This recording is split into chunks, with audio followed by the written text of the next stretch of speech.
ఒకరి ప్రేమ మీద మోహం, ఒకరి తోడు మీద మోహం, ఒక బంధం మీద మోహం, అప్పుడప్పుడు ధనం ఐశ్వర్యం మీద మోహం. ఒకవేళ ఈ మోహం మీలో జాగృతం అయిందంటే అప్పుడు మీ వినాశనం నిశ్చయం. ఎలా అంటే ఒక ప్రత్యేకమైన వ్యక్తి మీద మీకు మోహం మేల్కొంది అంటే అప్పుడు మీరు ఏం కోరుకుంటారు? ఈ వ్యక్తి నా దగ్గరే ఉండాలని, నాతో పాటే ఉండాలని, అంతే కదా, వీళ్ళు నా వాళ్ళు అని.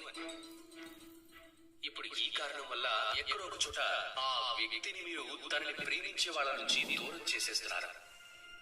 అప్పుడు బాధ కలుగుతుంది, నిరాశ కలుగుతుంది. ఎందుకంటే స్వతంత్రం అనే భావం అందరికీ ఎంతో ఇష్టమైన భావం. ఆ భావాన్ని మీరు ఆ వ్యక్తి నుంచి లాగేసుకుంటున్నారు. అలాంటప్పుడు మోహం మీకు శత్రువుగా మారిపోతుంది. కానీ ఒకవేళ మీకు మోహం ఉన్నది మీ మాతృభూమిపై, అలాగే దాని గౌరవంపై అయితే కనుక అప్పుడు మీరు ఒక ప్రభావశాలైన రక్షకుడు అవుతారు.